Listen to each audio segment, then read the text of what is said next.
Going to say, do we need video? I mean, it kind of helps, you know. Okay, let me get my laptop. Yep. Put some clothes on, Adrian. Some clothes on. Completely naked. I mean, Just he's not pants the only on from the one. Give waist me 5 down. It's minutes. fine. As long as you've got something on from the top up, we're all good. We're all good. True. Sitting in his beaters and his tighty whiteys. Adrian has a very dense. He's in like a dressing gown holding a cat. Oh, there's George. He's figured out. He's connecting. The old man has figured out how technology works. Oh, there you go. Attaboy! I'm trying to use my phone. Sorry. Oh, he's trying to fucking balance that shit. Oh my god! Before we continue cursing, is that all right? Yeah, that's fine. If it's like anything that goes on the radio, I'll bleep it out. Anything that's on the that's just gonna be 18. Beep beep beep. There's one in every 3 words for me. Is gonna be completely just. So, for anyone who hasn't heard your music, how would you describe it? Oh, God. We always love that question. We never have a good answer. Oliver, you want to take over? Oh, right, okay. Do you mean in terms of the genre or the bands that we think we sound like? Both. Why not? Both. Fuck yeah. We like to think that we've coined a new genre. We call ourselves tech metalcore. And I think what we're trying to achieve is like a really seamless blend. Imagine Bullet from a Valentine meets Lorna Shore. That's kind of what we're trying to do. So we're sort of going in a more sort of tech death direction, I think, but then adding like really clean, sort of almost melancholy sort of melodies and clean parts right in the middle. So trying to carve out a niche that way. I mean, I'm sure we're not the first to be doing that kind of music, but we're sort of trying to make that our thing almost. So I think, especially with this new stuff, there's a lot of, well, sort of, I mean, I know Adrian's a big fan of Sleep Token, so I think there's probably some of that in his vocals, but then also just more sort of, traditional metalcore influences like Bullet, Kill Switch, and then a lot more, like personally, I'm a big fan of Shadow Intent as an example. And I try to translate that into some of the stuff that I've written. Obviously, I'm not going to speak for the entire band, but that's the way I would put it in a nutshell almost. Yeah, all of us have different bands that we go to. So Ollie likes his Bullet and his Shadow of Intent, and I go sort of left field with maybe not left field, but August Burns Red, where Matt Grainer does all those mad sort of jazz fills and such, and I try and lean into that as well as sort of the old school power metal stuff was always what I was into. So it's just sort of just combining all of these seemingly very detached things and trying to make it into something that's vaguely coherent, because there's a lot of bands that kind of, you could definitely tell that everyone likes this and this and this, and so you've got one guy with a really weird sort of 80s guitar tone in a deathcore band, and it just kind of doesn't fit. So it's just trying to make it sort of contiguous. There you go. That's the word that I managed to get out. Contiguous. That's the one. We got there eventually. I don't know if it was. I think I just heard what you said and then repeated it. So that's what I was trying to get for. I just had a fucking stroke halfway through the sentence. Oh, hello. Hello. I'm back. Librarians joined. Hey. Rock and roll. Sorry, I joined mid question. I didn't want to interrupt. I joined mid question. What was the question? So what do we identify ourselves with, like the influences we have or the genre, like what it is for you, what we do, like what we play? Oh, well, I like to keep it our kind of deathcore style, but as Oliver said before, I like a lot Sleep Token, Bad Omens, Kill Switch Engage, Avenged Sevenfold, and I would say that those are my influences when I try to sing, because it's what I've been practicing when I was young.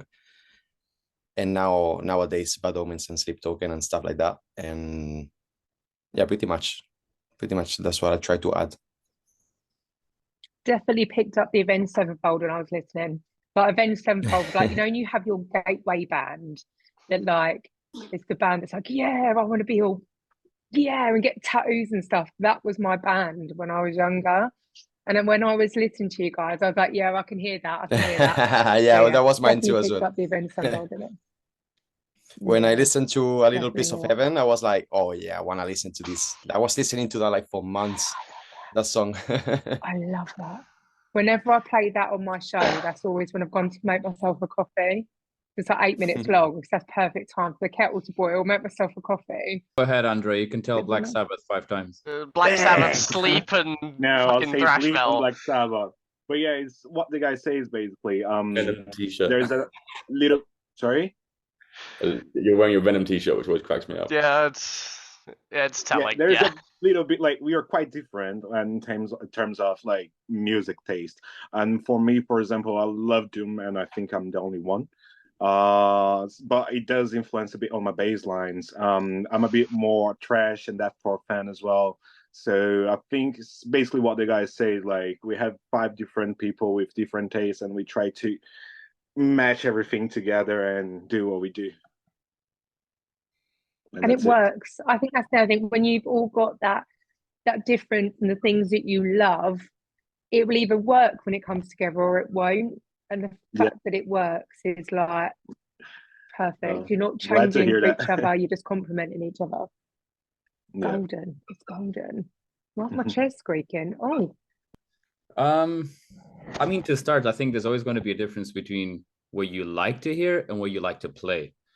And then there's the influence of both, which is, you know, where you like it when you're coming up with a riff or you're composing or you're writing stuff, or where you like to put your headphones and then just, you know, kind of like lose yourself.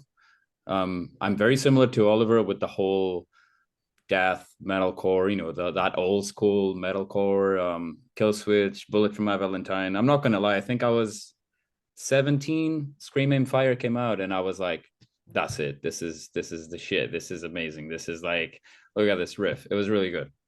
I already liked Metallic and stuff like that, but it wasn't like, I've never considered myself a metalhead until metalcore came out and Killswitch Engage and Trivium, and things just got heavier and heavier for me.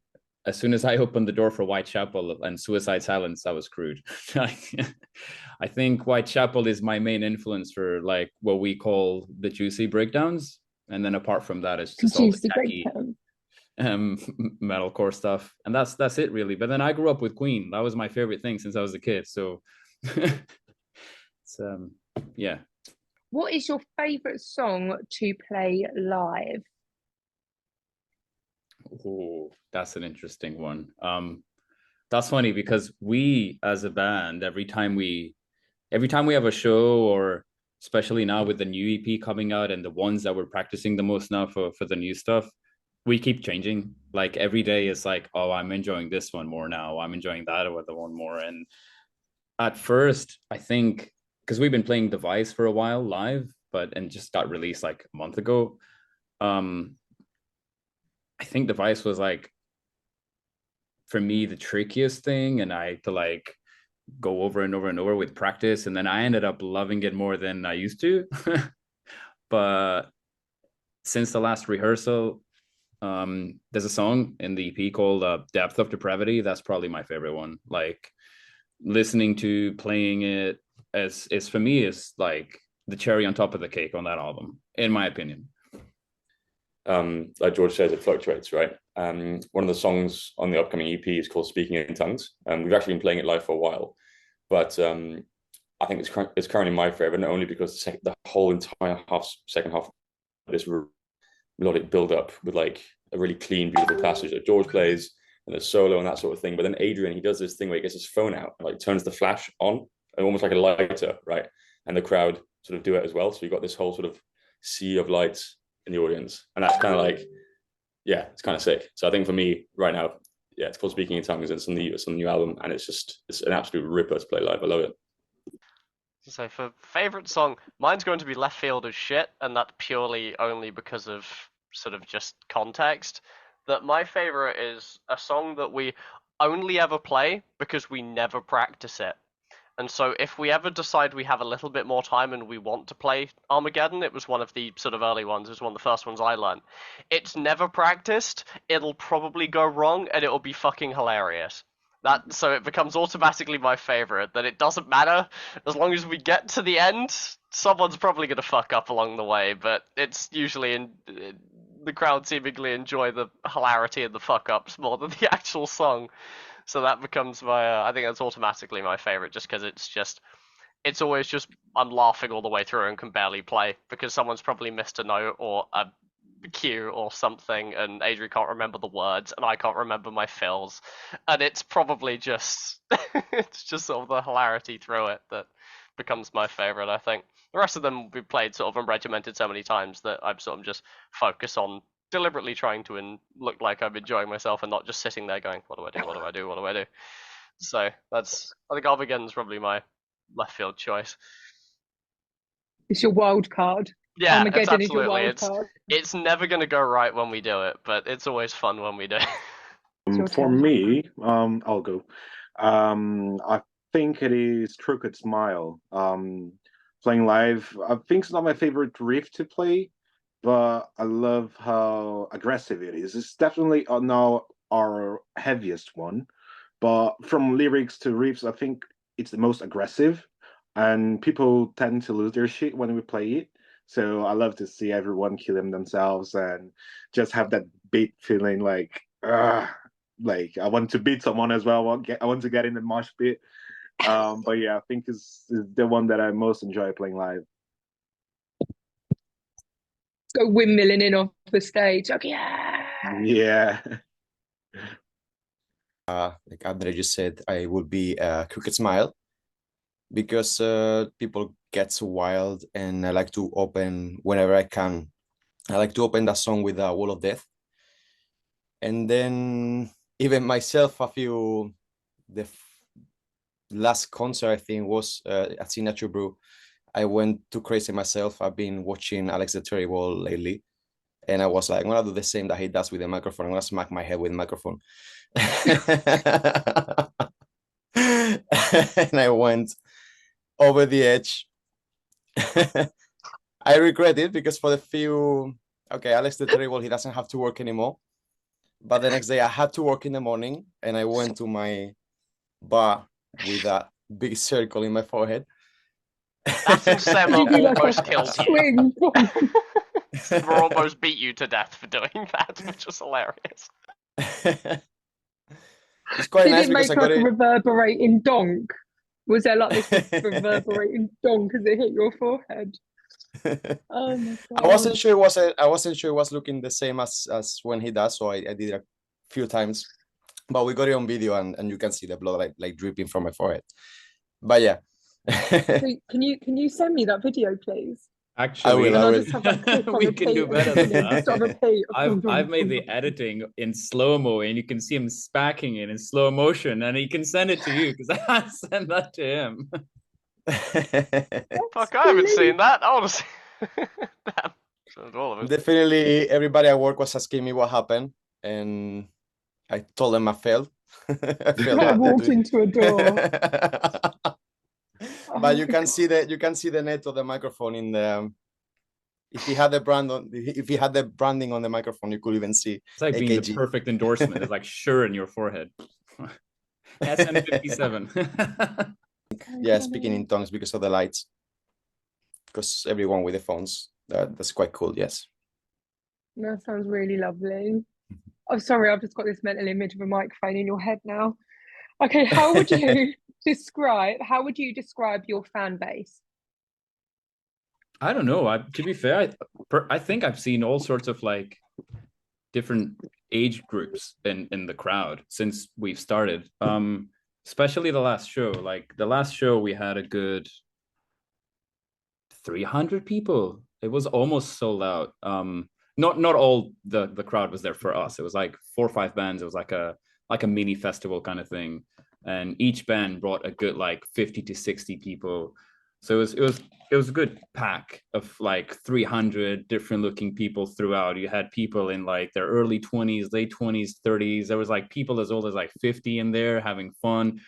So I think the age, we don't really know who listens to us the most. I mean, honestly, we've seen all sorts of like, I don't know, young and old looking people, which is great, which is one of the best things. Like literally everybody can like listen to us and they're happy about it. And every time we do like interactive like stories on Instagram, for example, we don't really have that much response from like the London fan base, but people from like Manchester reply to us a lot, Liverpool, or just like, yeah, outside London, there seems to be like a lot more excitement. Hell, all those European bands that we hung out with on tour always answer our stuff, don't they? More so than the people in Oh London. yeah. In Europe, it was a totally different ball game. I'm like just they wouldn't even. It feels like they didn't care like what genre would be on stage, but for them it's like, whoa, a band from another country. Let's just like watch them and have some beers. And that was like one of the best experiences ever, honestly. Well, Yeah, he's kind of it's not that's not really as much a subjective question, and George has pretty much hit the nail on the head that it's I think Yeah. with how oversaturated the London music scene is, where everyone's willing to play for they'll find someone who'll play for less kind of thing. That it was definitely in Europe. We felt I think more appreciated. I think is a descriptive way, because everyone was sort of really friendly and really nice, and all the venues were like, accommodation and food, and it was super nice. Like we felt looked after by everywhere we went, and every person in the crowd was lovely.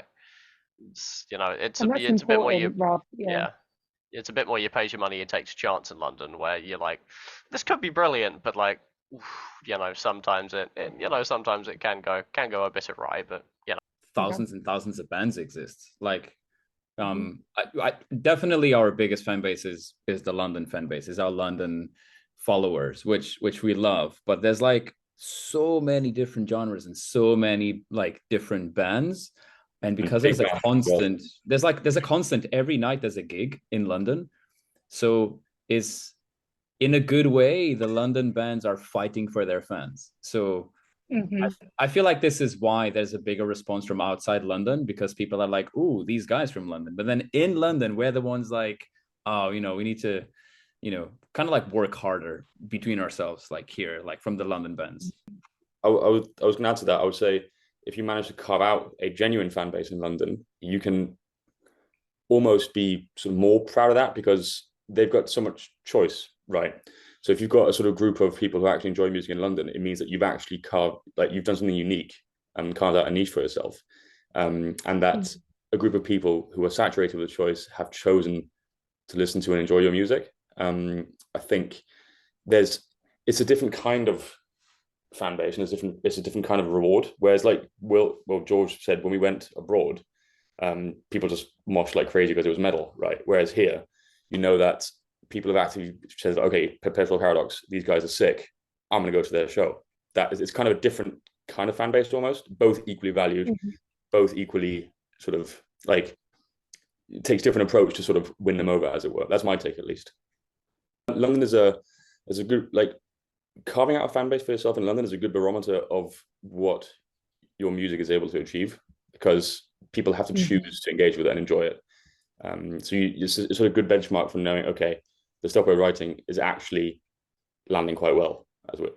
One of those places that if you make it here, you can make it anywhere. You know what I mean? There a song? There's a song in that. That's New York. Frank Sinatra, New York. As per our fan base, it's quite random actually. I remember on live shows you see everything, like from every group of people, from emos to thrashers to metalcore fans to old people, young people, like Gothic even girls. on Spotify.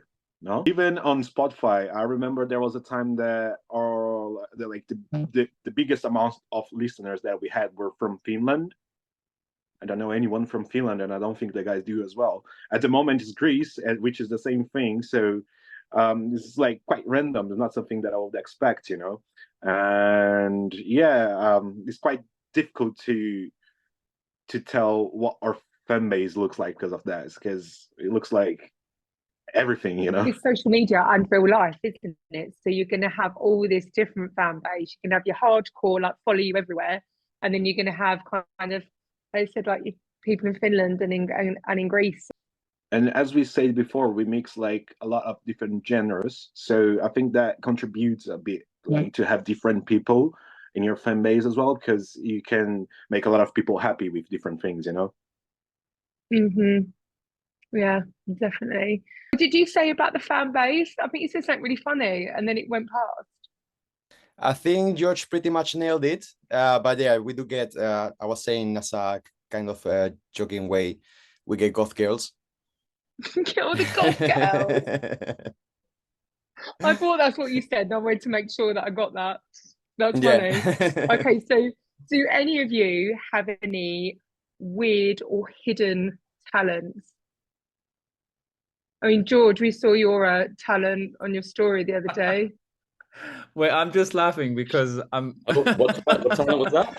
So I we didn't need to say be that. more What your mama specific with gave like you. extra talent. Like, wait, what are we talking about here? I spoke to somebody the other day and they can stick the handle of a teaspoon up their nose. Like, Right. I can pick things up and open doors with my toes. Do you know what I mean? Like, the one that you were dancing, shaking what your mama gave you. Oh, with high heels. Skills. Yeah, oh my God, were you actually not? I didn't even notice that. They are not my high heels. I stole that from. I don't think that's true. We're not Hey, here to growing shame. up with a This is mom a and a safe sister space. only was really good. Okay, I've gained a lot of skills. I used to do my mom's nails. I know how to walk in high heels. Thank you. You are a man's man, and we're here for that. Any other hidden talents apart from being able to wear heels and dance seductively in them? I think Andre's able Without to eat falling over. physically anything with zero downside. I don't know he's got like a black hole in his stomach or anything, but I'm sure he could eat a small bus and be completely fine. Like he's he's got that cast My iron body's built constitution. differently. I can Exactly. eat any kind of shit for like a month and I'll be fine. Andre's And I totally- can also roll up to 3 joints in a minute. And I'm really proud of that. That's something that I trained my whole life. And I'm really proud of that. So we've Thank got you. high heel dancing. We've got rolling 3 joints in a minute. We've got a cast iron stomach. You can eat a bus and be fine. Do we have any other hidden talents? I speak quite a few languages. That's not quite as exciting, but that's the one that comes to mind. I speak 6 at the How moment. many languages can you speak? 6. Yes, well, technically 8 if I factor in Norwegian, because I'm part Danish, right? And every Scandinavian speaks or understands the other Scandi languages. So technically 8 if I factor in Norwegian and Swedish as well. Just Finnish. Oh, Finnish is weird. I guess that one doesn't count. He's also I'm part just trying to get my- P800, and he was built by Skynet, so that's why. He's got the AI built in. He's got the Duolingo languages. It's an unfair advantage over the rest of He it. is Duolingo. Yeah, He is the server. I am the bird. That is insane. Our Wait, language somebody- system in this I think- country is dog shit. I speak one, and Okay. because Ollie can speak Spanish, and of course everyone else can speak Spanish. So when they start telling jokes in Spanish, I sit there completely unknowingly, and I'm the only person Yeah. who doesn't have a single idea what on earth they're talking about. And I'm just They're can't literally sit there like like, stupido please- English. please go back stupido. to the language I understand. I beg of you. That's not true. Will It is the though. best person to speak sarcasm. He's the best. That's true. That is my second language. To be fair, that's In the 15th century in English as well. 15th century true. English. if it's Shakespeare, we're good. We're sorted. I was going to say, But, can we do your nickname as the Bard? You're the Bard. I can go for that. Lastly, how can people hear your music? What are your socials? And do you have any up and coming gigs? We're everywhere. Anything that is like the most popular music platforms, we're there. You know, Apple Music, YouTube, Spotify, you name it. We're on Facebook. Even TikTok. Even I was gonna say that's not a music platform, but we are on Facebook, we are on Instagram. We probably use Instagram a lot more because it's easier for announcements, stories, and all sorts of easier networking with other people and other bands and musicians. We do have a TikTok page. Adrian used to be in charge of that, and we kind of let it on the side lately. I don't know if it's still a thing or we should go back to TikTok. That was funny when we need to, I don't know, we got a gig outside the city or touring in Europe or stuff like that. That's when the funny comes in. I feel like TikTok is just for funny. Every time we want to be serious or we announce stuff, I don't think that nobody takes TikTok seriously. Everybody takes TikTok as a, it's funny. It's for you to get entertained, to laugh, or find a new silly dance or whatever. You know, the EP comes out on the 4th April, so we're playing that day, the release show at the Dev in Camden, free entry. So you know, if you want to spread the word around. Yeah, 4th April, and then the next one would be 26th, and that's in High Wycombe, and then 27 in Cambridge. Hang on, George, you're forgetting the 27th of March. Oh yeah, well yeah, next week we've got 27 March, but we do have a plan for like a really cool September tour across the UK, but I can't reveal much more than that. Things are still like, you know, getting polished, but we are supposed to announce that soon, and it's a really good co-headline tour, so everybody will be surprised, I think. Yeah. So you've got loads of exciting things coming around this year. We're very excited, and then, you know, on top of all of this, you know, the gigs, announcing things, the whole EP coming out for us we're very excited, but we're also like, just to be brief with like the 5 tracks in that EP, is that every track is so different from each other. There's literally a little bit of every specific type of metal inside of each of these 5 tracks. So yeah, we're curious about what is going to be the reaction and the feedback from the entire music industry and the fans, because why is one song super poppy, and why is one song like super filthy heavy breakdown, and why is the other one like extremely, you know, tacky death stuff? And I feel like this is it. Like, we tried to do a blend of everything, but then it has an enormous personality in every single song, and we're very excited for like people to listen to them and yeah, take it from there. There's no two songs that are at all similar. I think you got the thrash one, the slightly maybe not proggy one, but have more prog elements one, ballads, the super filthy one, like George said, and then, you know, one other that sort of doesn't fit, I guess, any of those boxes, but that's one that hasn't come out yet, so we'll have to. I can't spoil it on pain of death, so I can't. On pain of death. I will. I'll get beaten viciously after. They'll all surround you chanting in Spanish. You're already talking too much, bro. Get taken outside the woodshed. You're already in trouble. Take you into the woods. Yeah, we just received the pre-save link today, so we will start spreading the word. Brilliant. But I appreciate you so much talking to me today. All my earpods just falling out. Thanks for having us. My pleasure, absolutely. Thank you. Pretty cool. I can't even hear properly now. Say that again. One of my earpods has come out.